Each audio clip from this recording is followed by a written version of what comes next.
नमस्कार विद्यार्थियों। अब हम हल करते हैं सवाल नंबर 5 से। एक्सरसाइज है 7.1। इसके पहले सवाल नंबर 4 तक बताए जा चुके हैं। यदि वो वीडियोज अभी तक नहीं देखे हैं तो लिंक डिस्क्रिप्शन में है, वो ज़रूर देखें। और चैनल पर पहली बार आए तो चैनल को पहले सब्सक्राइब करें, बेल आइकन को भी प्रेस करें और अपने दोस्तों को भी शेयर करें ज़्यादा से ज़्यादा। और क्योंकि ये ट्रायंगल चैप्टर इतना इम्पोर्टेंट है, इसको पढ़ना बहुत ज़रूरी है। ठीक है, तो चलिए हल करते हैं। और यदि हाँ आप हमसे हमारे व्हाट्सएप ग्रुप से जुड़ना चाहते हैं तो वो भी लिंक डिस्क्रिप्शन में है, उसको ज्वाइन करें। तो क्योंकि मैं कोई वीडियो अपलोड करूँगा नया तो ग्रुप में शेयर ज़रूर करूँगा। यदि आप तक वो नहीं पहुँचा है तो उस ग्रुप के माध्यम से वो वीडियो आप तक भी पहुँच जाएगा। तो लिंक डिस्क्रिप्शन में है, आप जुड़ सकते हैं। और यदि आप हमें फेसबुक पर हमसे जुड़ना चाहते हैं तो आर के थिंकर करके फेसबुक पर जुड़ सकते हैं। और हमारा फेसबुक जो लिंक है वो इस वीडियो के डिस्क्रिप्शन में है। और इंस्टाग्राम पर भी आप हमसे जुड़ सकते हैं आर के थिंकर। ठीक है, ट्विटर पर भी हमें फॉलो कर सकते हैं @RK थिंकर करके, @RK थिंकर 1। तो आप हमसे सोशल मीडिया के माध्यम से भी जुड़ सकते हैं। तो चलिए अब हम हल करते हैं सवाल नंबर 5वां। तो देखिए 5वां सवाल क्या कहता है। कह रहा है एक समांतर चतुर्भुज ABCD है, फिर भुजा BC पर एक बिंदु P है तथा DP को बढ़ाने पर AB से L पर मिलती है, तो सिद्ध कीजिए कि DP/PL बराबर DC/BL। और सेकंड में है DL/BP बराबर AL/DC। ये सवाल दिया गया है। तो चलो सबसे पहला काम है इसमें चित्र बनाना। जैसी इन्फॉर्मेशन दी गई है उसी के अकॉर्डिंग हम चित्र बनाते हैं। तो चित्र बनाएंगे, बाद में सब जो कुछ दिया गया है वो हम सब लिख लेंगे। सबसे पहले का ABCD एक समांतर चतुर्भुज है। तो हम क्या करते हैं, एक ABCD ये चतुर्भुज बना लिया। समांतर चतुर्भुज की कंडीशन क्या होती है, आमने सामने की भुजाएं बराबर होती हैं। तो देखो हमने ये समांतर चतुर्भुज एक बना लिया और समांतर भी होती हैं। अब नाम दे देते हैं ABC और ये D। ABCD एक समांतर चतुर्भुज है, समांतर चतुर्भुज बन गया। फिर कह रहा है भुजा BC पर एक बिंदु P है, यानी भुजा BC कौन है, ये। इस पर मान लेते हैं एक बिंदु हमारा ये हो गया P। ठीक, P है, चलो इसको नाम दे देते हैं, ये बिंदु हो गया हमारा P। ठीक, आगे कह रहा है तथा DP को बढ़ाने पर, इसका अर्थ है कि D को P से होते हुए गुजारा गया है यहाँ से। ठीक, ये हमारी DP इस तरीके से जा रही है। DP को बढ़ाने पर AB से L पर मिलती है, यानी ये भुजा AB है और ये कोई बिंदु होगा L, इससे ये मिली आकर के यहाँ पर मिलती है। तो सिद्ध कीजिए, अब सिद्ध करना है। देखो चित्र हमारा बन गया, अब कुछ नहीं है, बस बचा है जो है वो हल करने को। ठीक, अब हम जो चीज़ें हमें दी गई हैं वो हम लिख लेते हैं। तो लिखेंगे सवाल सबसे पहले दिया है, क्या दिया है, ABCD एक समांतर चतुर्भुज है। लिखो ABCD एक समांतर चतुर्भुज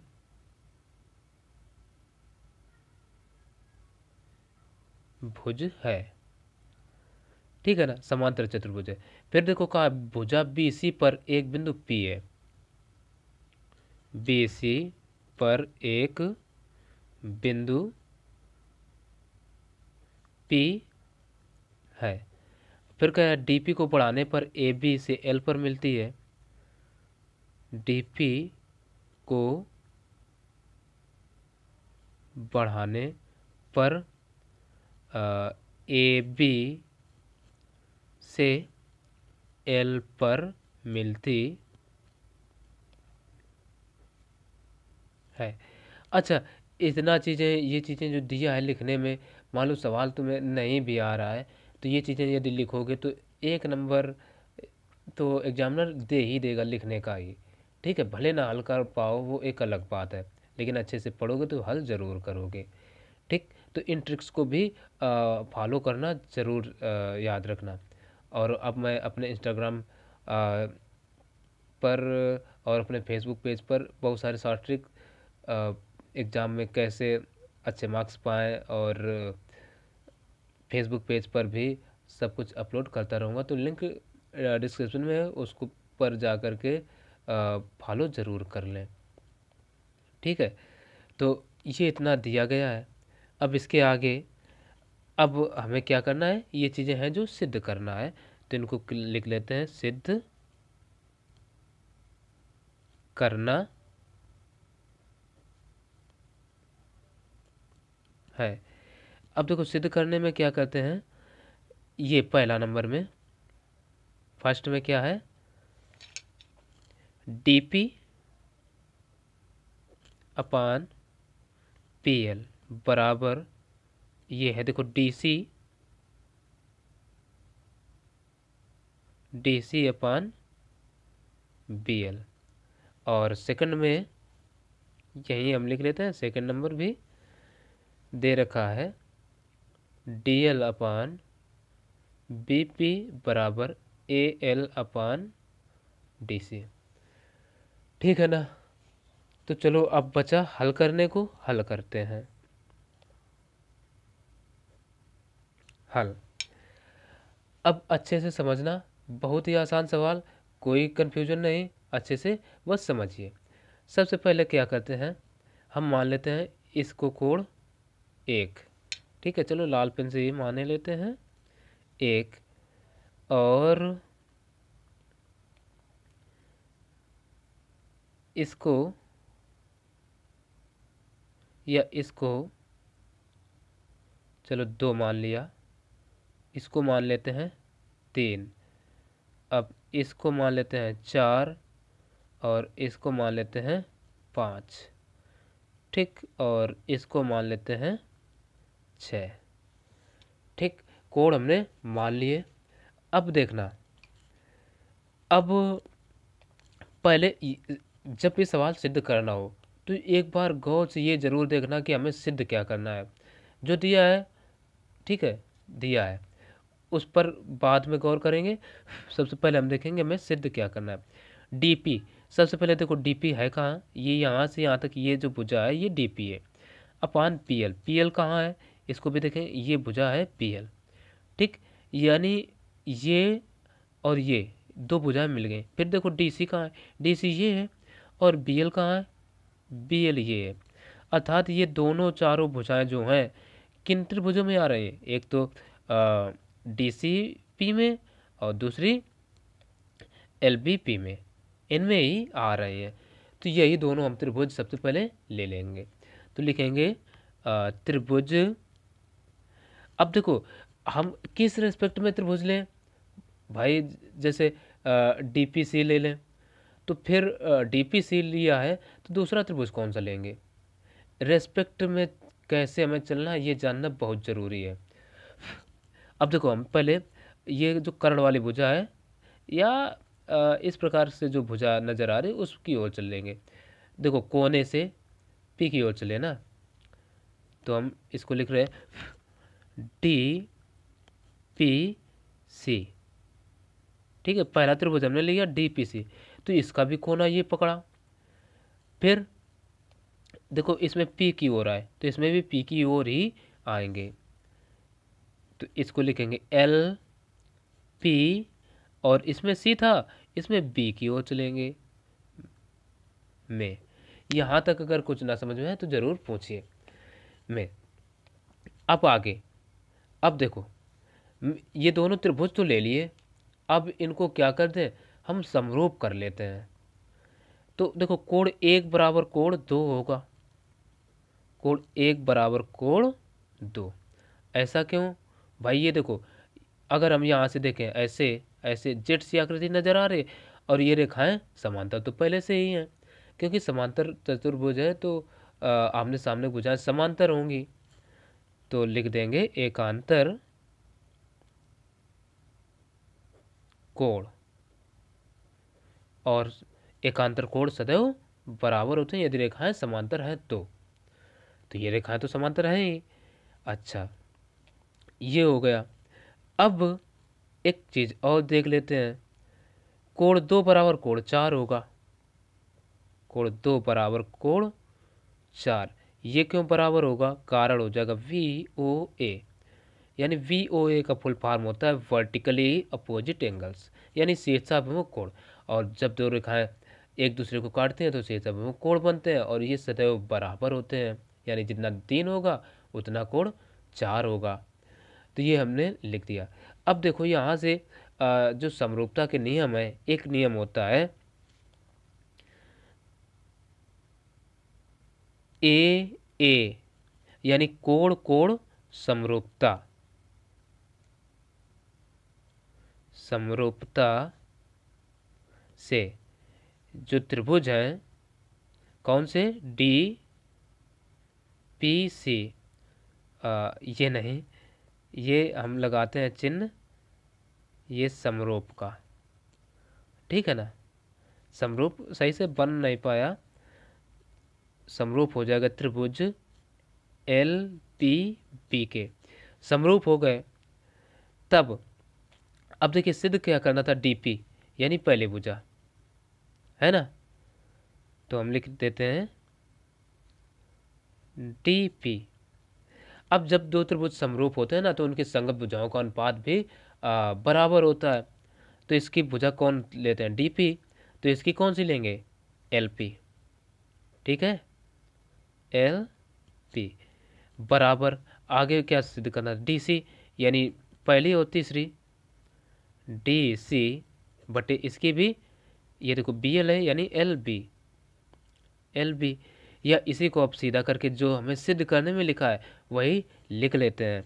तो ये हम लिख सकते हैं DP अपान, इसमें PL का आता तो हम इसको PL सीधा करके लिख सकते हैं, बराबर ये क्या है? DC बटे BL का आता तो हम BL लिख सकते हैं, ठीक। तो एक तो ये नंबर हमारा प्रूव हो गया, तो इसको हम डब्बे में बंद कर देंगे। अब बचा सेकंड पार्ट, सेकंड भाग भी इसी तरीके से हल करते हैं, तो वो भाग हम इधर देखेंगे। तो सबसे पहले देखो, अब हम क्या करें, अभी अभी हमने इसको और इसको सिद्ध किया, बराबर समरूप किया ना। अब इसको यानी त्रिभुज जो है हमारा DCP या DPC, और एक त्रिभुज ये ले लेते हैं पूरा DAL, ठीक। तो इसको किस रेस्पेक्ट में लिखना है, चलो इधर देखते हैं। अब देखते हैं, अब त्रिभुज हम पहले चलो छोटा वाला ही लिख लेते हैं। छोटा वाला क्या है, इसको ले रहे DPC, इसी रेस्पेक्ट में DPC, वाह। अब इस यानी इस बड़े त्रिभुज को कैसे किस रेस्पेक्ट में लेना है, तो देखिए हमने क्या लिया, DPC, यानी देखो ये कोना है इस त्रिभुज का, तो इसका कोना कौन है? ये हुए L, फिर हम P की ओर चले थे, तो इसमें किसकी ओर आएंगे? ठीक है ना, D की ओर आएंगे। तो लिखेंगे त्रिभुज LDA, ठीक।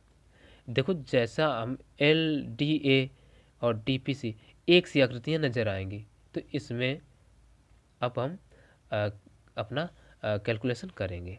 तो अब देखिए यहाँ से इन दोनों त्रिभुजों, कोण 1 बराबर कोण 5 होगा, एकांतर कोण, ठीक। इसमें हमने कोण 1 बराबर कोण 2 लिखा था, ये तो गलत चीज़ हमने लिख बैठे यहाँ, जबकि 2 ना हो करके होगा ये 5, ठीक। तो अब देखो कोण 1 बराबर कोण 5, कोण 1 बराबर कोण 5, ये कैसे बराबर हुए? एकांतर कोण, एकांतर कोण बराबर कब होते हैं? जब रेखाएं समांतर होते हैं। तो ये समांतर चतुर्भुज रेखाएं समांतर जरूर होंगी। ये हो गया। अब देखो इसको हम कह सकते हैं क्योंकि हमने पूरा त्रिभुज लिया बड़ा वाला, कोण 6 बराबर कोण 3, यानी कोण 3 बराबर कोण 6। ऐसा क्यों? समांतर चतुर्भुज है तो समांतर चतुर्भुज के सम्मुख कोण भी बराबर होते हैं। तो हम लिख सकते हैं समांतर चतुर्भुज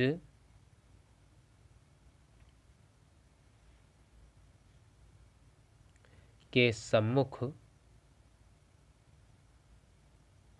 कोण है। ठीक, अब इसमें भी कौन सा समरूपता लगाएंगे? ए समरूपता से, तब लगा देते हैं डबल ए सिमिलरिटी से। क्या हो जाएगा? त्रिभुज DPC समरूप हो जाएगा त्रिभुज LDA के। अब देखो हमें सिद्ध क्या करना है सेकंड में? DL, यानी इस त्रिभुज का ले रहे हैं, ठीक है ना। तो इस त्रिभुज का है तो हम इसका ही पहले लिखेंगे। भाई देखो पहले DL लाना है तो DL हमें इसमें मिल रहा है तो इसको लिख लेंगे DL, यानी पहला दूसरा है, अपान फिर क्या है? BP। चलो हम BP तो नहीं है, इसमें क्या है? DP है। ठीक, तो इसको हम DP लिखते हैं।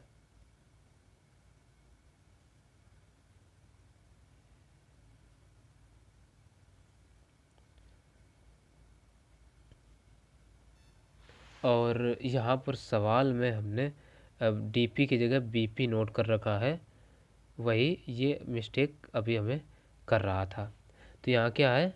DP, तो DL अपान, यानी इसका देखो पहली दूसरी भुजा यानी DL अपान DP, ठीक, बराबर।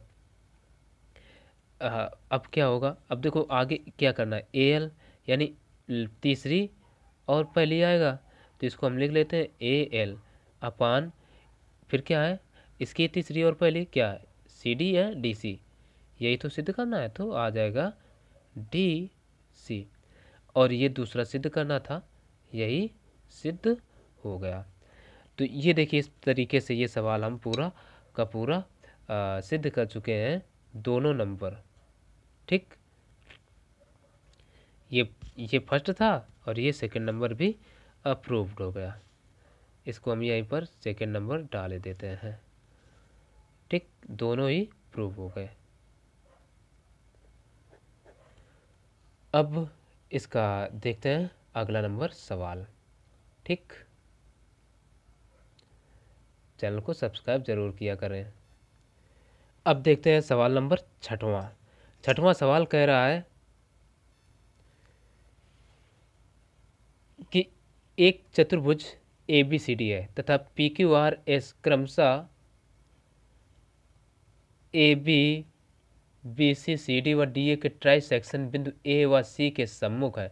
तो सिद्ध कीजिए कि PQRS एक समांतर चतुर्भुज होगा।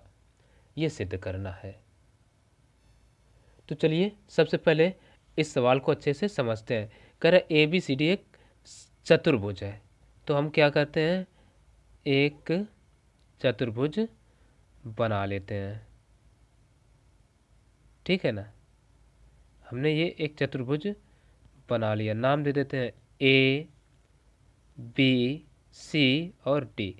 फिर कह रहा है तथा PQRS क्रमशः AB BC CD व DA के ट्राई सेक्शन बिंदु A व C के सम्मुख है। यानी यहाँ पर इसका मतलब है ये जो है PQRS, यानी P कहाँ होगा? P यहाँ पर होगा, Q BC ये होगा, ठीक, ये Q, फिर R इसमें हम लेते हैं ये R, और S यहाँ ले लेते हैं S। ठीक, और ये हमने बिल्कुल इनके मध्य बिंदु ही लिए हैं, ठीक, ताकि हम मध्य बिंदु प्रमेय लगा सकें। अब देखो कह रहा है PQRS क्रमशः AB BC CD व DA के ट्राई सेक्शन बिंदु A व C के सम्मुख है। अब यहाँ पर ये ट्राइसेक्शन बिंदु ये क्या होंगे? ट्राइसेक्शन बिंदु यदि हम इसको इससे मिला दें, ठीक, और इसको इससे मिला दें, और इसको इससे मिला दें, इसको इससे मिला दें, और इसको यदि इससे मिला दें, ठीक है। और इसको सिद्ध करने के लिए हमें एक इसको भी इससे मिलाना पड़ेगा, ठीक। तो इसको भी हम अगर मिलाकर दिखा दें, ठीक है। अब चूंकि यहाँ पर अब देखो ट्राइसेक्शन बिंदु कहा है, ठीक। ट्राइसेक्शन, ट्राई का मीनिंग होता है तीन, और सेक्शन पार्ट, ठीक, यानी तीन भागों में जो या तीन पार्ट में जो बिंदु है, भाग है, वो ए व सी के सम्मुख है, ठीक है ना। इनके ट्राइसेक्शन पार्ट देखो, ये ए और ये सी है, इनके सम्मुख है। तब कह रहा है तो सिद्ध कीजिए कि पी क्यू आर एस समांतर चतुर्भुज है। यानी हमें सिद्ध करना है पी क्यू आर एस एक समांतर चतुर्भुज है। सबसे पहला काम हमने पी क्यू आर एस इस तरीके से लिए हैं, जो कि इनके ए बी बी सी और सी डी और ए डी के मध्य बिंदु हैं, ठीक। इस तरीके से हमने लिया है। चलो सबसे पहले इसमें हम लिखेंगे जो जो चीज़ें हमें दी गई हैं। देखो दिया है, हमें जो चीज़ दी गई है वो हमने लिख लिया है। क्या कहा था? ए बी सी डी एक चतुर्भुज है, तो हमने लिखा ए बी सी डी एक चतुर्भुज है। अब यहाँ पर कहा है तथा पी क्यू आर एस क्रमशः A B B C C D और डी ए के ट्राइसेक्शन बिंदु। ट्राइसेक्शन का अर्थ होता है समान तीन भाग, ठीक है, ठीक है। ट्राई का मीनिंग हमने बताया तीन, सेक्शन पार्ट, और ठीक है ना ट्राइसेक्शन, तो ये तीन भाग में जो बटे हैं। अब जो हमने इनको क्या कहा, P Q R S A B B C के इनके मध्य बिंदु मान लिए, ठीक है ना। तो हमने कह दिया मध्य बिंदु है।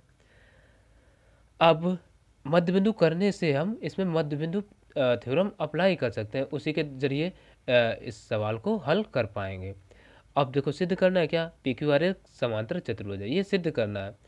अब देखो इसमें हमने थोड़ी रचना की। रचना क्या किया, ए को सी से मिलाया और बी को डी से मिला दिया, तो ये रचना हो गई। अब बचा हल करने को। हल करने के लिए देखिए बस आपको कुछ नहीं करना, ये मध्य बिंदु हैं, ए बी का पी और बी सी का क्यू, सी डी का आर और ए डी का एस, ये मान के चलिए। तो चलो हल करते हैं। हल करने में करते क्या हैं, अब हम लेते हैं त्रिभुज ए बी डी, ये त्रिभुज ले रहे हैं, त्रिभुज ए बी डी में जो त्रिभुज लेना है बस उसको ध्यान में रखिए, ए बी डी में। अब देखो ए बी डी में होता क्या है, हम इसमें मध्य बिंदु प्रमेय अप्लाई करते हैं, ठीक है। मध्य बिंदु प्रमेय क्या जब होती है, हमने कक्षा 9 में पढ़ा है, जब अगर ये और ये दो मध्य भुजाएं, इनके ये मध्य बिंदु है, इनको मिलाने वाला रेखाखंड तीसरी भुजा के समांतर होता है और उसका तीसरी भुजा का आधा भी होता है, ये मध्य बिंदु प्रमेय कहती है। तो हम लिख सकते हैं एस पी समांतर किसके, बी डी के, व एस पी बराबर होगा 1/2 बी डी के। ऐसा क्यों होगा, यही तो मध्य बिंदु प्रमेय है।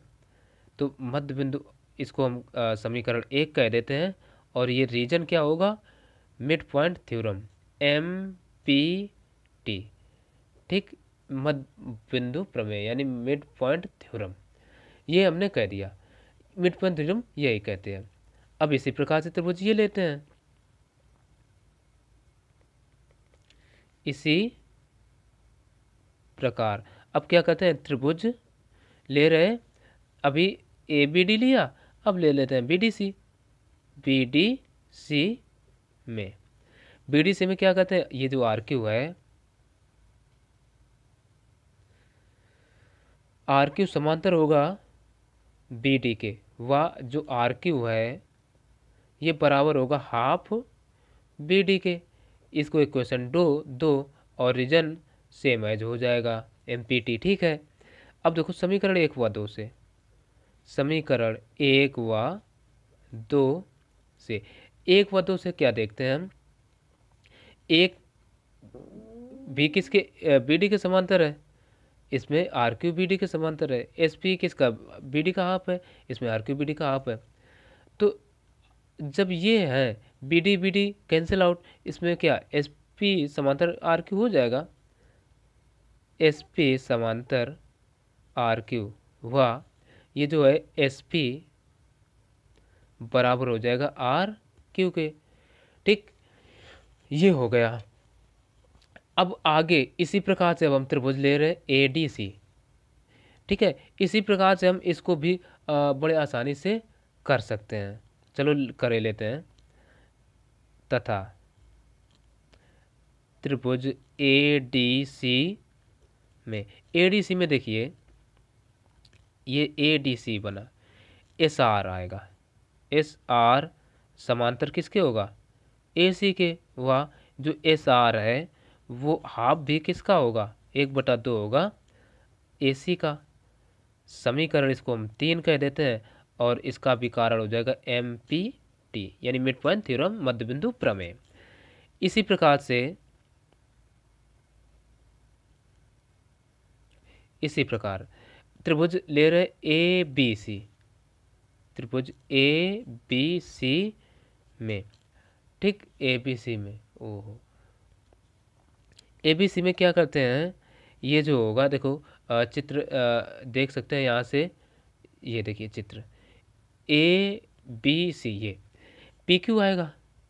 तो यहाँ हम लिख लेते हैं पी क्यू समांतर होगा ए सी का। वाह, ये जो पी क्यू है ये हाफ किसका होगा, 1/2 ए सी का। ये होगा समीकरण 4 और रीजन यही एम पी टी। ठीक, अब इसमें क्या करते हैं, समीकरण 3 व 4 से, जो कि हम इधर अब लिखेंगे। समीकरण 3 व 4 से, अब देखो 3 व 4 से देखते हैं, एस आर समांतर ए सी के और इधर पी क्यू भी समांतर ए सी के, तो ये एस आर समांतर पी क्यू हो जाएगा। तो हम लिख लेंगे यहाँ एस आर समांतर पी क्यू। और देखिए ये एस आर किसके, हाफ ए सी के बराबर है, इधर पी क्यू हाफ ए सी के बराबर है। तो ये वह एस आर बराबर हो जाएगा किसके, पी क्यू के। ये बराबर हो गया। अब एक चीज़ देखते हैं इस चित्र में, भाई देखो एस आर के समांतर, ये देखिए एस आर के समांतर पी क्यू है और ये आमने सामने की भुजाएं हैं, और एस पी समांतर आर क्यू है। ठीक है ना, एस पी समांतर आर क्यू और एस पी बराबर आर क्यू, ये भी आमने सामने की भुजाएं हैं। तो हम इसको चाहें तो लिख सकते हैं समीकरण, या कुछ भी, चलो ए मान लेते हैं, इसको बी मान लेते हैं। तो वो हम लिख सकते हैं ए व बी से, ये जो है पी क्यू आर एस एक क्या हो जाएगा, एक समांतर चतुर्भुज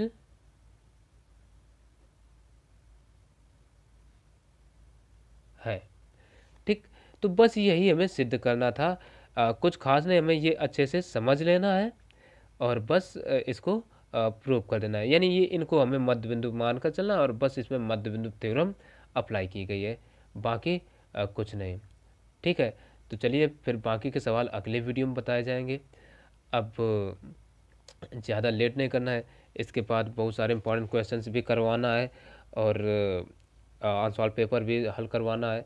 तो यदि आप अच्छे से देखना चाहते हैं, समझना चाहते हैं, तैयारी करना चाहते हैं, तो चैनल को सब्सक्राइब ज़रूर करें और बेल आइकन को भी प्रेस करें, ताकि जैसे ही मैं कोई नया वीडियो अपलोड करूंगा तो उसका नोटिफिकेशन आपको सबसे पहले मिलेगा। तो चलिए मिलते हैं फिर अगले वीडियो में, तब तक के लिए नमस्कार।